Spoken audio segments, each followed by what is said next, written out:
Hello, and welcome to Cindy's Corner. Today, boys and girls, I'm probably going to laugh a little bit, but that's okay because you're going to laugh with me. And if you've got this book, go get it so you can follow along. It's Why Epossumondas Has No Hair on His Tail. My AR testers, this is a level 3-3. And I have this book, and it is actually autographed by the illustrator. Why Epossumondas Has No Hair on His Tail is our title page. It was the author, or is written by Coleen, Salley. The illustrator is Janet Stevens. I know you're laughing already. Looks like a possum, doesn't it? Epossumondas. And it has on a diaper. Do you think that's real? Epossumondas was swinging on the porch swing one day when Skunk came pussyfooting by. "Hi, Epossumondas," said Skunk. "Hi, Skunk," said Epossumondas. Skunk and Epossumondas were waving friends, not play-together friends. So they waved, and Skunk pranced on by, swishing her thick black and white tail. Epossumondas kept lollygagging there on the porch, thinking and swinging and thinking. He was thinking about tails.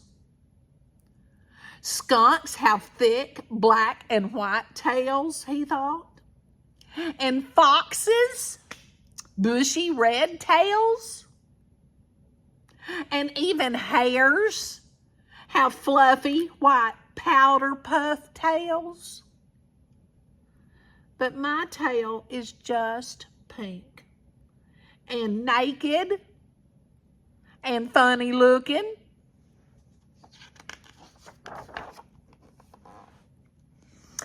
After a while, Epossumondas went inside to find his mama. "Mama, why don't I have hair on my tail?" he asked, climbing onto her lap. "Well, honey," Mama said, "possums haven't always had naked tails. There's an old story. A long time ago, Papa Possum, your great-great-grandpa, had a fluffy little powder puff tail, just like hair. All possums did in those days. Now, Papa Possum was a mighty smart fellow. He could fool animals much bigger than he was just by plain dead. And oh, what a storyteller he was. But in spite of his smarts, sometimes he got himself in trouble. And this was one of those times.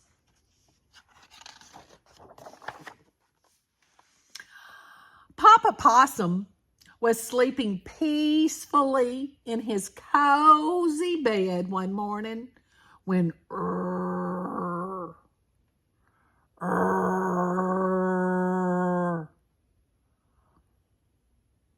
Papa Possum got up. "Who's that?" "Is that you, stomach, growling and groaning and kicking up a ruckus? You are one hungry stomach. What's that you want? Persimmons, you say? Well, persimmons you'll get."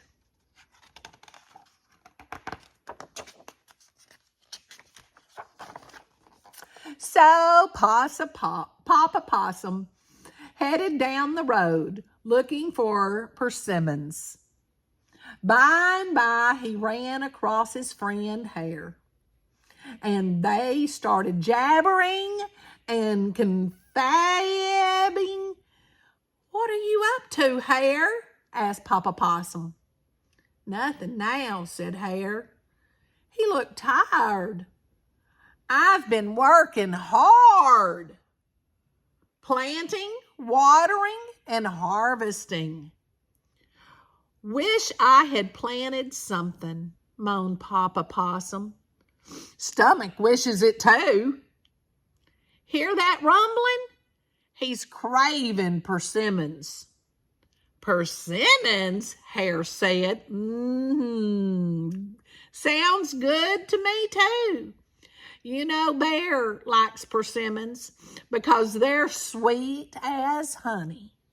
So he planted a whole mess of persimmon trees. Now, Hare wasn't as good at climbing trees, but he sure was good at cooking up plans.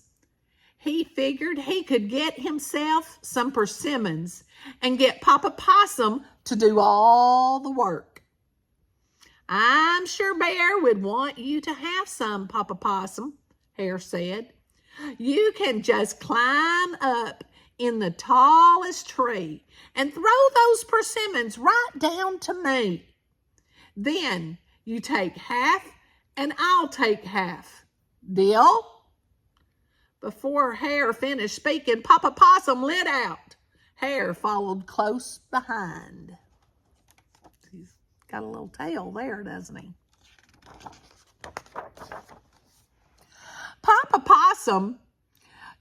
Soon Papa Possum was perched on the highest branch in the highest tree, gobbling persimmon after persimmon. "What do you say now, Stomach?" Papa Possum cried. Stomach was happy and Papa Possum was happy too.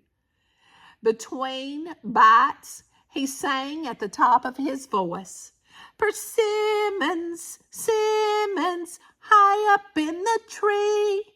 Plenty enough for Stomach and plenty enough for me." But Hare wasn't happy. "Hey, Papa Possum, throw those persimmons down to me." Poor rabbit. Papa Possum threw one and gobbled three.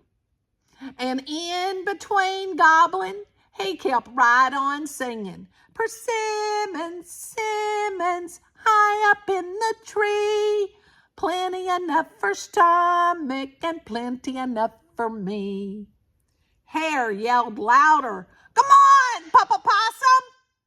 We made a deal!"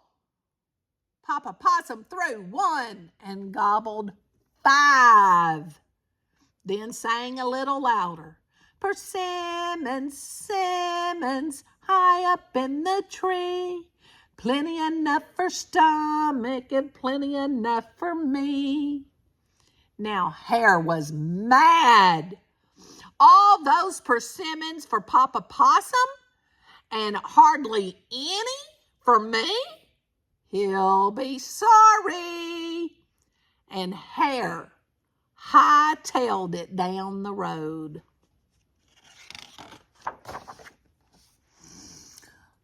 Who do you think he met on that road? That's right, Bear, coming on home. "Hey, Bear," Hare called. "You hear that singing? I think maybe there's someone in your persimmon patch." Then he skedaddled away. Bear stopped, listened, and then took off, growling and snarling. Papa Possum was singing so loudly, he didn't even hear Bear coming. Bear shook the tallest tree, but Papa Possum just hung on tight and sang out, 3 Simmons more and I'll go.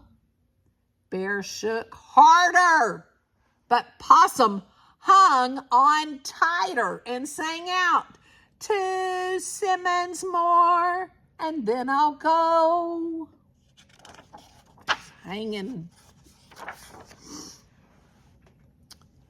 Then Bear gave Tree a ferocious shake, and Papa Possum hung on for dear life. Even then, he sang, just 1 simmon more, and then I'll go. Bear shook that tree so hard that you would have thought the earth was going to fall apart. And finally, down Papa Possum dropped, down, down, down, in a shower of ripe persimmons. The instant Papa Possum touched the ground, Bear, he got to his feet, going and bolted for the fence as fast as a racehorse. But Bear was fast, too, and he got closer and closer. Stop, you persimmon-picking possum. I'm going to teach you a thing or two, snarled Bear. Just as Papa Possum slipped through the rails of the fence, Bear chomped his teeth around that little powder puff tail. And he wasn't going to let go. No, sorry. Bear pulled one way.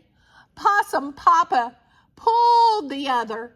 And that fluffy little powder puff tail stretched. They pulled more.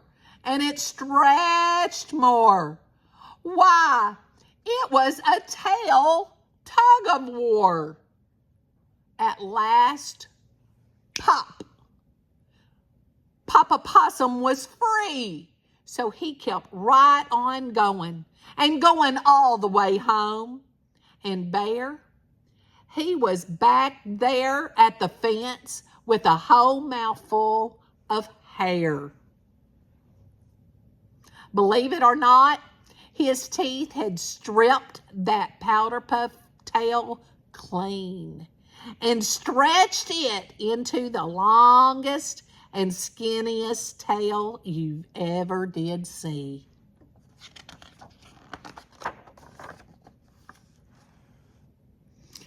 Stomach wasn't quite so fond of persimmons after that, and Papa Possum had lost that fluffy little powder puff tail.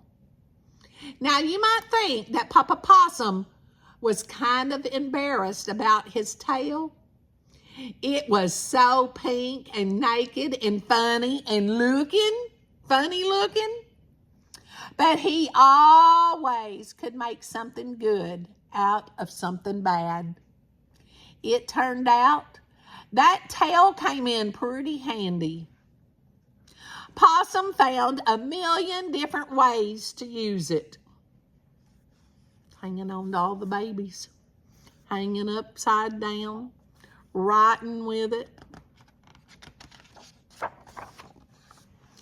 And ever since then, Mama said, hugging her baby close, no possum has ever had hair on his tail, including you, my sweet little patootie. Now, as per Epossumondas is a what? A possum. And has no hair. So can you retell this story? I want you to retell it to me the way you want to tell it.